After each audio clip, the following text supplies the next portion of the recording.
안녕하십니까, 닥터오짱입니다. 저희가 유튜브 채널을 많이 개편을 했는데 조금 더 가깝게 다가가기 위해서 상담소를 하나 만들었습니다. 고민을 들어보고 거기에 대한 솔루션 또는 조언을 해주는 어떤 그런 코너를 만들었는데, 저희가 댓글에 고정으로 지방상담소를 이렇게 놨으니까 연결하시면 될 것 같습니다. 포괄적으로 꼭 수술이 아니더라도 다이어트, 자기 체형에 관한 모든 상담을 해드릴 예정입니다. 그러니까 주저하지 마시고 언제든지 글 남겨주십시오. 자, 그 첫 번째 사연이 들어와서 오늘 같이 좀 얘기 좀 해보려고 합니다. 일단 사연부터 한번 읽어볼게요. 안녕하세요. 결혼을 앞둔 영업직 사원입니다. 최근 5년간 양력으로 다이어트를 하고 있습니다. 잠시 약을 안 먹고 쉬게 되면 바로 요요가 심하게 오고, 그럼 다시 약을 복용하고 악순환이 계속되고 있습니다. 좀 안타깝네요, 그죠? 잠깐 제가 여기서 말씀드리면, 요요라는 어떤 특정한 현상이 있는 게 아닙니다. 뭐냐면 식단 관리가 안 되는 거예요. 그러니까 약을 끊음으로써 식욕이 살아나고 다시 먹게 되는 게 요요죠. 우리가 요요라는 게 무슨 특별한 질병이 아니라 그냥 먹어서 찌는 겁니다. 양약이라는 건 억제제를 말씀하시는 것 같고요. 포만감을 느끼는 약 또는 가만히 있어도 에너지를 소비시키는 약들을 갖다 복합적으로 사용해서 이렇게 많이 처방들을 하고 있거든요. 그럼 다시 사연으로 돌아가 볼게요. 영업직이다 보니 아무래도 삶을 계속 유지해야 되고, 결혼을 앞두고 있어 약을 계속 섭취하고는 있지만 약을 계속 먹어도 될지 고민이 되고, 약만 안 먹으면 요요가 와서 또 고민입니다. 지금은 조금 심각한 얘기가 나옵니다. 지금 본인의 체형 때문에 남자친구도 싫어하고, 체중 증가로 인해서 우울증과 대인기피증이 와서 생업에도 지장을 줄 정도입니다. 영업직인데 대인기피증이 날 때 큰일이죠. 영업직은 사람을 만나야 되는 건데, 그죠? 지방을 흡입을 하면 나아질까요? 그러니까 사전 연락을 해서 사진하고 약간의 정보를 좀 들었습니다. 솔직히 말씀드리면 제가 사진을 보고는 그렇게 누가 봐도 심각할 정도는 아니라는 생각이 좀 들긴 했어요. 어쨌든 우리 체형이나 외모에 관한 건 자기가 마음에 안 들지 않으면 그게 또 고민이 되는 거거든요. 아무리 예뻐도 본인이 만족 못하면, 우리 연예인들 그런 경우 많이 보잖아요. 예쁜데 성형이고 또 성형이고 똥해서 얼굴 망친 경우도 많잖아요.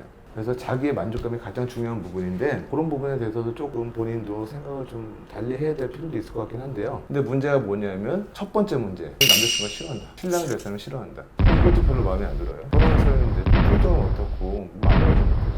제 말 틀렸나요? 와이프가 평생 살 사람인데 평생 안 살 수도 있지만 어쨌든 간에 중요한 거는 입이 좀 돌아가면 어떻고 뚝뚝하면 어때요. 어쨌든 그 문제가 하나 있었고, 두 번째는 결혼을 앞두고, 사실 결혼식에 꽃은 신부 아닙니까? 사실 신랑은 들러리예요. 그러니까 신부가 가장 중요한데, 그런 문제들, 그 보여지는 문제가 굉장히 중요한 것 같아요. 그래서 지방 흡입을 좀 생각하고 있고, 거기에 대한 이제 고민이 큽니다. 아마 주위에서도 어느 정도 좀 반대를 하고 있는 그런 상황인 것 같아요. 이건 제 추측입니다. 그런 것 같은데, 전 통화를 우리 피디님께서 하셨는데, 일단은 이분의 얘기를 들어보면 식단에 문제는 없다, 이렇게 얘기를 하셨고, 운동량은 적은 편이고, 이렇게 얘기를 하셨습니다. 이건 아셔야 될 게 뭐냐면요, 요요라는 건 없어요. 가만히 있어 요요가 오는 건 아니에요. 결국 식단 조절의 실패를 요요라고 하는 거예요, 사실은. 그런 부분에 있어서는 여러분들도 좀 아셔야 될 것 같아요. 왜 그러냐면, 요요라는 얘기 굉장히 많이 나오거든요. 물론 마음은 편해요, 요요 왔다 그러면. 근데 그게 진실은 아니잖아요, 그죠? 팩트를 봐야 되니까. 근데 그건 있어요. 똑같은 음식을 섭취해도 저장이 잘 된 사람이 있죠. 살이 찐다는 건 에너지 저장을 잘한다는 거거든요. 빨리빨리 소비하는 사람이 있고, 똑같은 체형, 똑같은 체중이라도 먹는 양이 똑같더라도 결과는 다를 수 있다는 거예요. 그리고 제가 항상 얘기하는 게 뭐냐면, 사과 한 개를 한 번에 먹는 거하고 나눠서 세 번에 먹는 거 다릅니다. 우리가 배고픈 순간에 왕창 먹게 되면 우리 몸이 어떻게 반응을 하냐면, 지금 음식이 많이 들어왔으니까 저장해놔야지라고 생각을 해요. 폭식이 가장 안 좋은 거죠. 지블리들하고 상담할 때 어떤 얘기를 말씀드리냐면, 먹고 싶은 거 다 먹어라. 대신에 조금만 먹어라. 짜장면 먹으면 됩니다. 대신 조금만. 칼로리를 나눠서 섭취하는 것도 굉장히 중요하다.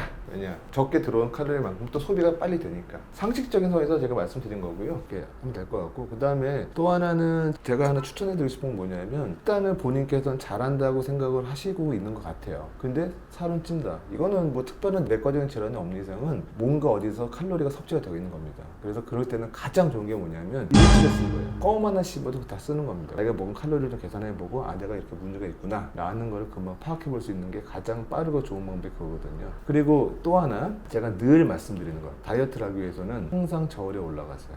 여자분들이 제일 실수하는 게 뭐냐면, 예를 들어서 왕창 먹었어요. 그 다음날 무서워서 못 올라간대. 이게 문제가 뭐냐면 그때 올라가서 3-400g 늘었다. 그러면 그거 빼는 건 쉬운데 그걸 쌓아두고 몇 킬로가 되면 그걸 빼는 게 쉽지 않거든요. 그래서 다이어트를 생각하거나 계획하시는 분들 아니면 지금의 체중을 유지하고 싶은 분들은 늘 체중계에 올라가십시오. 두려워하지 마세요. 뭐가 두려워? 그거 숫자일 뿐인데. 간단하게 솔루션 또는 이제 답변을 드렸고요. 이 외에도 제가 말씀드렸지만 다이어트에 관한 모든 거를 다 질문을 받고자 합니다.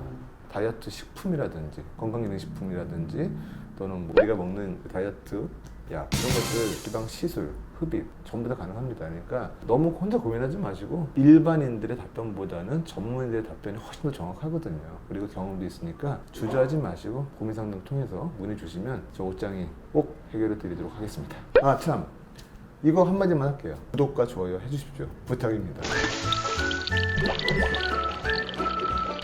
닥터옷장의 리셋TV